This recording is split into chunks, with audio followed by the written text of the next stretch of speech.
he's gone down the hall. He's gone through some testing. He's gone through some paper oral testing. So, we are on The Running Man, which is part of the Bauchman books by Richard Bauchman, who is, of course, Stephen King. So, minus 090 and counting. The group Richards had come in with was now reduced to 4. A new waiting room was much smaller. The new waiting room was much smaller, and the whole group had been reduced roughly by the same figure of 60%. The last of the Y's and Z's staggered in at 4:30. At 4, an orderly had circulated with a tray of tasteless sandwiches. Richards got 2 of them and sat munching. Well, why was this in the bathroom? Because it had cat food in it. It needs to go get cleaned. No, I mean... It had cat food in it, but now it needs to be cleaned. Okay. Thank you. It was used for garbage instead for some reason. He sat munching, listening to a pal named Ruddermund as he regaled Richards and a few others with a seemingly inexhaustible, fund of dirty stories. I apologize. I am yawning for Lord knows what reason. When the whole group was together, they were shunted into an elevator and lifted to the 5th floor. Their quarters were made up of a large common room, a communal lavatory, and the inevitable sleep factory with its rows of cots. They were informed that a cafeteria down the hall would serve a meal at 7 o'clock. This yawning will drive me nuts. Richard sat still for a few minutes. Then he got up and walked over to the cop stationed by the door they had come in through. "Is there a telephone, pal?" He didn't expect they would allow a phone call, but the cop merely jerked his thumb toward the hall. Richards pushed the door open a crack and peered out. Sure enough, there was a payphone. He looked up at the cop again. "Listen, if you loan me 50 cents for the phone, I'll..." "Screw off, Jack." Richards held his temper. "I want to call my wife. Our kid is sick. Put yourself in my place, for Christ's sake." The cop laughed, a short, chomping, ugly sound. "You types are all the same. A story for every day of the year. Technicolor and 3D for Christmas and Mother's Day." "You bastard," Richards said, and something in his eyes, the stance of his shoulders, suddenly made the cop shift his gaze to the wall. "Aren't you married yourself? Didn't you ever find yourself strapped and have to borrow, even if it tasted like shit in your mouth?"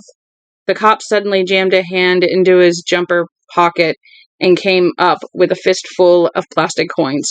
He thrust 2 new quarters at Richards, stuffed the rest of the money back in his pocket, and grabbed a handful of Richards' tunic.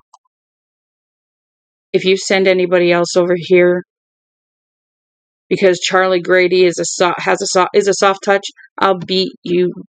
I'll beat your son of a bitchin' brains out, maggot." "Thank you," Richards said steadily, "for the loan." Charlie Grady laughed and let him go. Richards went out into the hall, picked up the phone, and dropped in the money into the horn. I'm telling you, I don't like yawning. Not when I'm, on cam. It's allergy season. It banged hollowly, and for a moment nothing happened. Oh, Jesus, all for nothing. And then the dial tone came. He punched the number of the 5th floor hall phone slowly.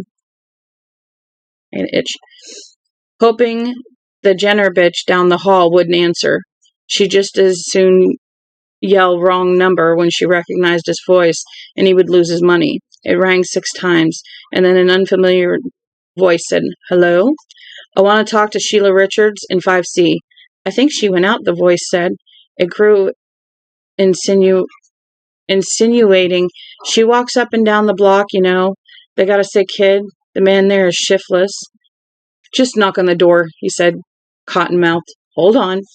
The phone on the other end crashed against the wall as the unfamiliar voice let it dangle. Far away, dim, as if in a dream, he heard the unfamiliar voice knocking and yelling, "Phone! Phone for you, Mrs. Richards!" Half a minute later, the unfamiliar voice came back on the phone. "She ain't there. I can hear the kid yelling, but she ain't there. Like I say, she keeps an eye out when the fleet's in," the voice giggled.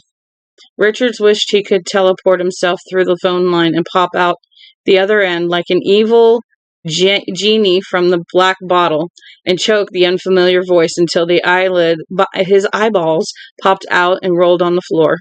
Take a message," he said. "Write it on the wall if you have to." "Ain't got no pencil? I'm hanging up. Goodbye." "Wait," Richard yelled, panic in his voice. Just a second." Grudgingly, the voice said. "She's coming up the stairs now." Richards collapsed sweatily against the wall. A moment later, Sheila's voice was in his ear, quizzical, weary, a little frightful. "Hello? Sheila." He closed his eyes, letting the wall support him. Ben, is that you? Are you all right?" "Yeah, fine. Kathy. Is she?" "The same. The fever isn't so bad, but she sounds so croupy." "Ben, I think there's water in her lungs. What if she has pneumonia?" "It'll be all right. It'll be all right. She paused, a long pause. I hate to leave her, but I had to, Ben. I turned the 2 tricks this morning. I'm sorry. But I got her some medicine at the drug. Some good medicine." Her voice had taken on a zealous evangelical lift. "That stuff is shit," he said. "Listen, no more, Sheila. Please. I think I'm in here. Really. They can't cut many more guys because there's too many shows. There's got to be enough cannon fodder to go around, and they give advances, I think. Miss Upshaw." She looked awful in black. Sheila broke in tonelessly. "Never mind that. You stay with Kathy, Sheila. No more tricks." "All right. I won't go out again." But he didn't believe her voice. "Fingers crossed, Sheila. I love you, Ben. And I love—" 3 minutes are up, the operator broke in. "If you wish to continue, please deposit 1 quarter or 3 old quarter. 1 new quarter or 3 old quarters." "Wait a second," Richards yelled. "Get off the goddamn line, bitch. You—" The empty hum of the broken connection. He threw the receiver. It flew the length of the silver cord, then rebounded, striking the wall, and then pummeling slowly back and forth like some strange snake that had bitten once and then died. "Somebody has to pay," Richards thought numbly as he walked back. "Somebody has to." Give me a second. I am going to wipe the tears from my eyes as, like I said, I have allergies and they suck big time. 089 and counting. They were quartered on the 5th floor until 10 o'clock the following day, and Richards was nearly out of his mind with anger, worry, and frustration when the young and slightly faggoty-looking pal in the skin-tight games uniform asked them to please step into the elevator. They were perhaps 300 in all. Over 60 of their numbers had been removed soundlessly and painlessly. One of them had been the kid with the inexhaustible fund of dirty jokes. They were taken to a small auditorium on the 6th floor in groups of 50. The auditorium was very luxurious, done in great quantities of red plush. There was an ashtray built into the real wood arm of every seat, and Richards hauled out his crumpled pack of blams. He tapped his ashes on the floor. There was a small stage at the front, and in the center of that, a lectern. The pitcher of water stood on it. At about 15 minutes past 10, the faggoty-looking fellow walked to the lectern and said, "I'd like you to meet Arthur B. Burns, Assistant Director of Games." "Huzzah," somebody behind Richard said in a sour voice. A portly man with a tonsure surrounded by gray hair strode to the lectern, pausing and cocking his head as he arrived, as if to appreciate the sound of applause which only he could hear. Then he smiled at them a broad, twinkling smile that seemed to transform him into a pudgy, aging Cupid in a business suit. "Congratulations," he said. "You've made it." There's a huge collective sigh, followed by some laughter and backslapping. Some cigarettes were lit up. "Huzzah," a sour voice repeated. "Shortly, your program assignments and 7th floor room numbers will be passed out. The executive producers of your particular program will explain further exactly what is expected of you. But before that happens, I just want to repeat my congratulations and tell you that I find you to be a courageous, resourceful group, refusing to live on the public dole when you have means at your disposal to equate yourselves as men, and may I add personally, as true heroes of our time." "Bullshit," the sour voice remarked.